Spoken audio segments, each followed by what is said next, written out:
My, what a smashing ensemble. You wear it well. Shut up. I look like a twit. The caftan is sewn of the best fabrics available, and according to the best tailoring practices.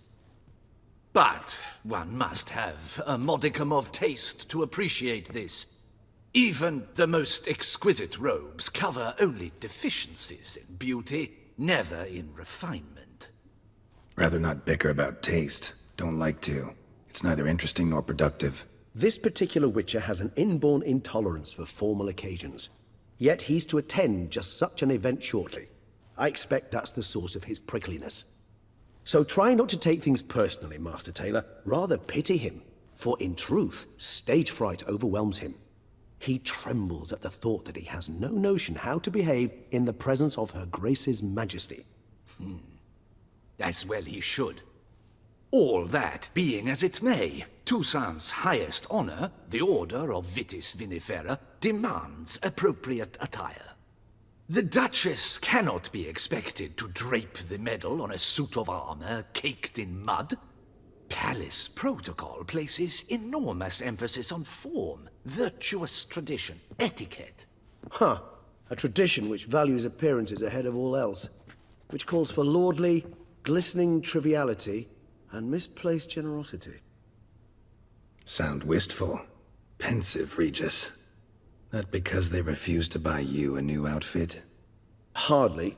It's the tone I ever adopt when I find myself pondering, which, believe it or not, happens quite a lot. Besides, I've no need for a new outfit as I shall not be attending the ceremony. Why not? Because unlike you, I don't have to. I shall begin to pack my belongings instead. I trust you'll join me later, once you're richer by a medal and a fascinating new experience? Count on it. Ceremonies, medals honoring virtues, just keeps coming up. I've had no reprieve either. And I keep thinking of the last great virtue, compassion. It's the one piece of the puzzle that never seemed to fit. Mean you suddenly believe the 5 virtues theory, after all we've revealed? It's not a question of belief, superstition, or old wives' tales. It's a conclusion derived through exercising pure logic. Syanna planned everything in advance. Had we not stopped her, surely there'd have been a 5th victim. One the gossips would have associated with a lack of compassion. Her plans don't matter now. Can't act on them. Ask the messenger who delivered my invitation to the ceremony. Syanna's in the palace. Courtiers pressured the Duchess to lock her in a tower. Do you care not a whit who else was in her black book? We've some time before the ceremony. We could still chat with that boot-cleaning urchin. He was the one to pass the victims' names to Dettlaff. Perhaps we missed something. Regis, Bootblack didn't say anything about making deliveries when we talked to him. How do you know he handled the letters? While you basked in glory and tried on new formal wear, I conducted a little investigation of my own. You'd be very proud to see how I conducted myself. I began by concocting an ample supply of boot wash for our enterprising young friend. I'd observed that among street folk, amidst their society as a whole, reciprocity takes precedence over all other codes, and thus no good deed goes unrewarded.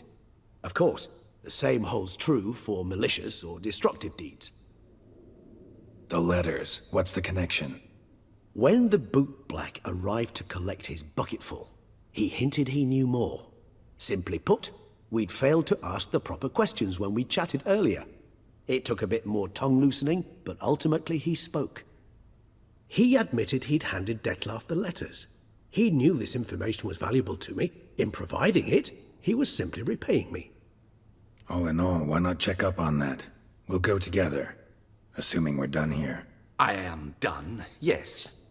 It lies in your hands now to see if you are able to present my handiwork at the ceremony with the dignity it is due.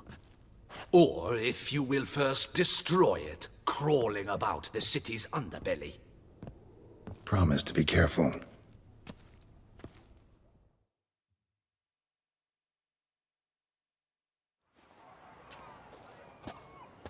Oh, it's the swordsman. Good to see you. Here for a spiffing? Dirty boots are a stain on professional dignity, you know. Step on up. Need to ask you something. Yet again? Go on then. I'm a proponent of free speech and I will gladly tell you all I know. But why not get your boots shanked while we jabber? Guess they could use a spit and polish. Then I shall take advantage as well. A friend of mine used to say boots should be as clean as the soles that wear them. Clean boots, clean soles.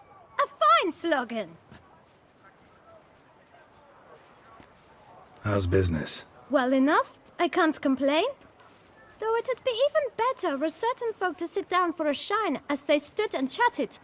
Man in the frock coat. You passed him some letters, remember? Why, of course. I'm young, got a mind like a steel trap, but... If you're about to tell me this information will cost me, forget it. How'd you get those letters? Beggars brought them. Why didn't you tell us this before, when we first talked? You didn't ask about beggars now, did you?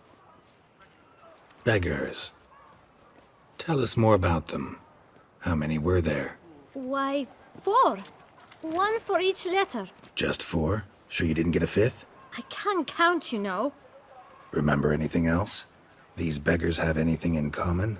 What? Come now. Each was different. Some had mismatched boots, others had no boots at all. Oh, I know! They all had no home! Kid, my patience is starting to run a little thin. Now think hard. Where'd they get the letters? They pick them up? Get them from someone? I don't know. They'd come, hand me a letter, and walk away. I asked no questions. Geralt, allow me to ask a question.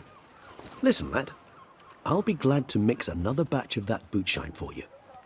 But you must focus now and tell us all you know. Where can we find the beggars? Well, at the shelter, most like. Where's that? Everyone knows. It's just round the corner. Up those stairs, then right. Thanks, kid. For your trouble. We must visit the shelter. Look around inside. We need no filth folk buying about. Gentlemen, there's no need to raise your voices. Let's keep our calm. Our calm is exactly what you disturb. Your vagrant spring pestilence. Take work from honest folk and sponge off ducal relief. My folk do not harm you, sir. And they've nowhere else to go. We don't give a flying fart. You? What do you want? To talk. Here, that's a waste of breath. We've tried it, only to tire our lips. We'll use other means of persuasion now. Gentlemen, calm, please. Either get out along with these flea-ridden vagabonds, or we'll toss you all out. Our patience is gone. This place is no longer a rank refuse dump. Scram! Decent folk live here. The shelter, them living here, bothers you. Question is why? Look, Ballard. Another defender of the poor. Fighter for justice. Damn nuisance. We've our women and young folk living next door, when even grown men fear to walk past such rabble. Decent folk you mention. Mean yourselves? Why? Do you doubt it? Hell yes. Hear that, Artois? He poking insults us. On our own turf. We should step aside, good fellow. My friend is perfectly capable of settling this unfortunate dispute on his own.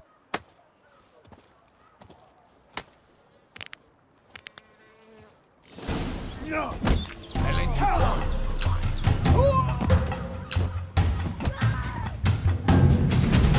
go. All right. I can take a hint. Come, time to go. I thank you so much for your aid. I tried to reason with them, but they'd have beat me blue had you not come along. I'm grateful. Immensely. What did they want from you? They are neighbors. Wish me to take my folk, the shelter, elsewhere. They dislike that I help the beggars. I do not oppose going elsewhere, were we to have somewhere to go. But you've come with a problem, have you? My turn to aid you. What is this place? Poorhouse? You could call it that. They come here to rest and eat a hot meal. You help them, why? Because they need help.